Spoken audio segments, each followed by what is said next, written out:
MCO 7 financial management का ये paper जो कि 26 जून 2023 को होने वाला है, यानी कि कल। सो इसके कुछ इंपॉर्टेंट क्वेश्चंस हम आपको इस वीडियो के माध्यम से पहुंचाएंगे।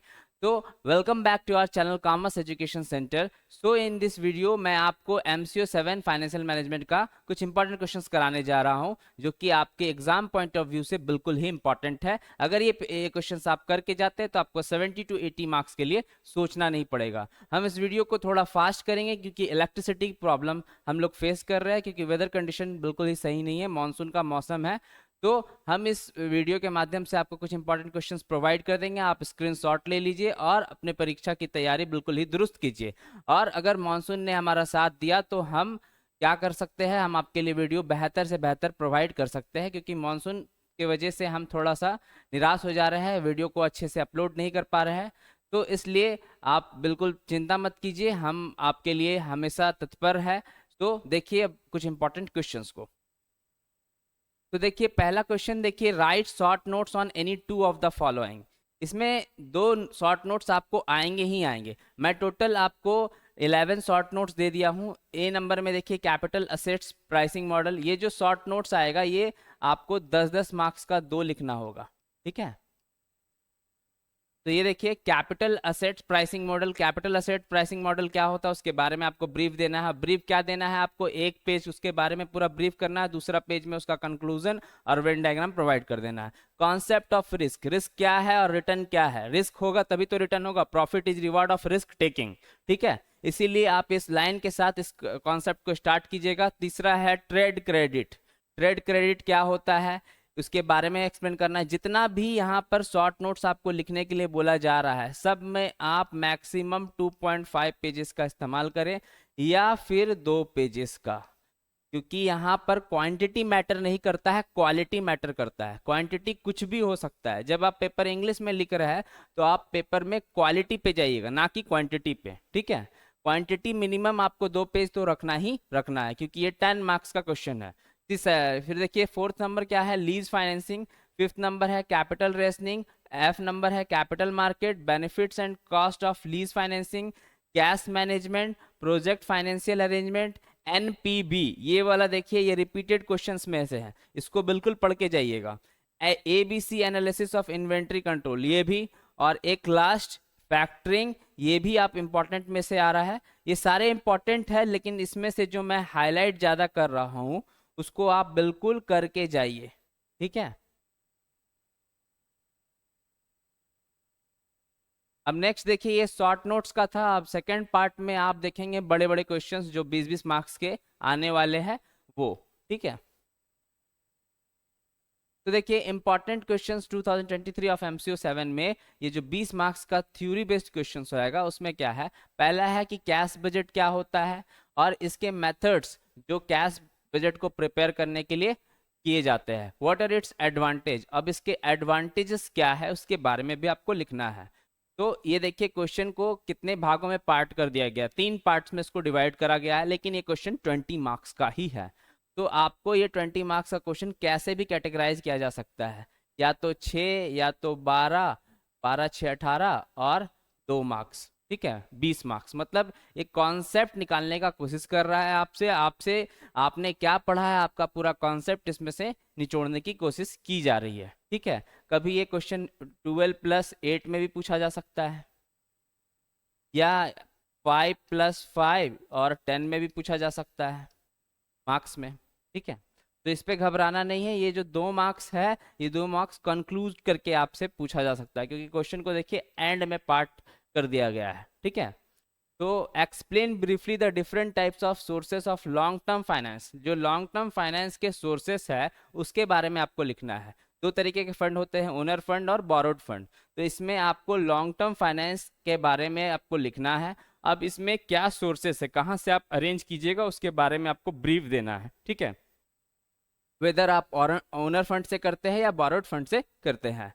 What is lease financing, lease financing क्या होता है, इसके डिफरेंट टाइप्स और इसके एडवांटेजेस एंड लिमिटेशंस, इसको भी 20 मार्क्स में पूछा गया है। 4 देखिए, क्वेश्चन नंबर 4 में कह रहा है explain the financial decision. Basic financial decision जो आप 12th में भी पढ़े हैं, बीकॉम में भी पढ़े हैं, वही सारे फाइनेंशियल डिसीजन को एक्सप्लेन करना है। वो क्या थे? Dividend decision, investment decision, financial decision और वर्किंग कैपिटल डिसीजंस, ये सारे को आपको एक्सप्लेन करना है। अब इसमें ये क्वेश्चन एक और पार्ट में कह रहा है how do they involve risk return trade off. तो ये क्वेश्चन कुल मिलाकर आपका 20 मार्क्स का बनता है, और 20 मार्क्स का question minimum 4 page, quality matter करता है। मैं बार बार आपको एक ही बात कह रहा हूं, ठीक है। क्वेश्चन नंबर 5 देखिए, यहाँ क्वेश्चन नंबर 5 और 6 देखिए अलग अलग है, यहाँ से 6 है, यहाँ पर 5 है। Explain the objective of credit policy. Credit policy का ऑब्जेक्टिव क्या है उसको बताना है। What is the role of credit period, credit period का रोल क्या होता है, और credit standard in the credit policy of a firm, इसके बारे में भी। अब देखिए क्वेश्चन नंबर 6 कह रहा है, ये तो आपका 20 मार्क्स का हो गया। अब यहां पर देखिए क्वेश्चन नंबर 6 कह रहा है एक्सप्लेन द एबीसी एनालिसिस। देखिए एबीसी एनालिसिस आपको उसमें भी देखने को मिला है, शॉर्ट नोट्स में भी, इसीलिए जब आप वो प्रिपेयर करते हैं तो 20 मार्क्स का भी आपको ऑटोमेटिक प्रिपेयर हो जाएगा। ये जितने भी क्वेश्चन है ये अगर आप करके जाते हैं तो निसंकोच आपको 70 to 80% मार्क्स आ ही जाना है, ठीक है। Explain the ABC analysis and just in time techniques to manage and control inventory efficiently. Efficiently आप कैसे मैनेज करते हैं उसके बारे में आपको इसमें एक्सप्लेन करना है। 20 मार्क्स का ये क्वेश्चन बनता है। अब कुछ क्वेश्चंस आगे देखते हैं।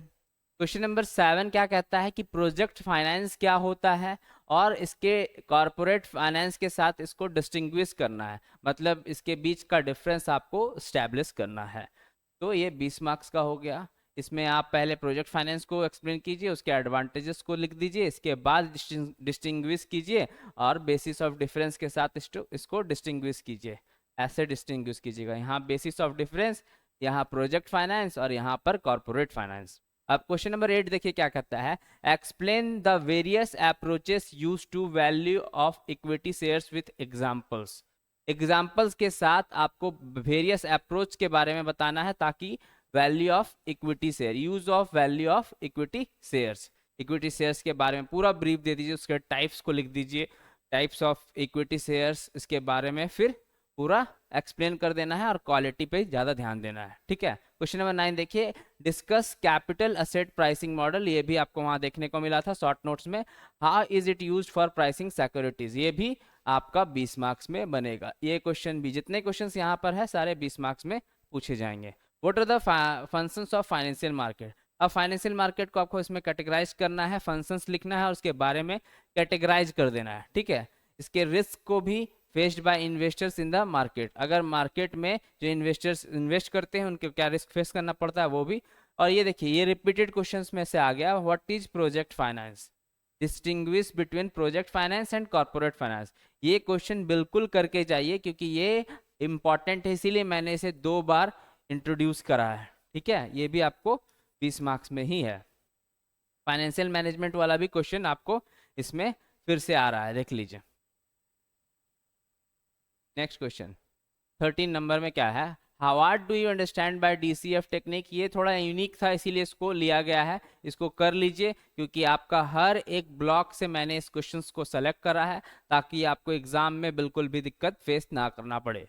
क्वेश्चन नंबर 14 है, explain the various approaches that are used in 20 valuation of equity shares. Equity shares के लिए वेरियस अप्रोचेस जैसा कि पहले भी था। अब क्वेश्चन नंबर 15 है, व्हाट इज आर्बिट्रेज और explain the arbitrage pricing theory. इसका थ्योरी को भी एक्सप्लेन करना है, उसके बारे में भी एक्सप्लेन करना है। फिर ओवरव्यू देना है प्रोजेक्ट फाइनेंस और इस कॉर्पोरेट फाइनेंस पे। देखिए ये रिपीट हो रहा है इसलिए मैं आपको कह रहा हूँ ये क्वेश्चन को एकदम बिल्कुल करके जाना है, ठीक है। तो ये थे आपके 16 इंपॉर्टेंट क्वेश्चंस इसमें से, और short notes 11 short notes provide करा हूँ। तो ये सारे क्वेश्चंस को करके जाइए और निसंकोच 70 to 80% मार्क्स आप स्कोर कीजिए। ये सारे ब्लॉक से मैंने चैप्टर्स का स्टैब्लिश करा है, क्वेश्चंस को स्टैब्लिश करा है। तो अगर आपको हमारा ये वीडियो पसंद आ रहा है तो आप इसको लाइक कीजिए, शेयर कीजिए और सब्सक्राइब कीजिए। और इग्नू से जुड़े जितने भी इंपॉर्टेंट न्यूज़ है, नोटिफिकेशंस है, वो सारा चीज़ आपको हमारे चैनल के माध्यम से पहुंच जाएगा। और जो भी एमसीक्यू का पेपर अभी पेंडिंग रह गया है वो सारे पेपर्स का टाइम टू टाइम अपलोड करने की पूरी कोशिश हम लोग कर रहे हैं, क्योंकि इलेक्ट्रिसिटी प्रॉब्लम को भी फेस करना पड़ता है, काफ़ी कुछ दिक्कतें होती है। इसलिए चैनल में बने रहिए ताकि आपको हमेशा आप तक सूचना पहुंच जाए। Thank you everyone.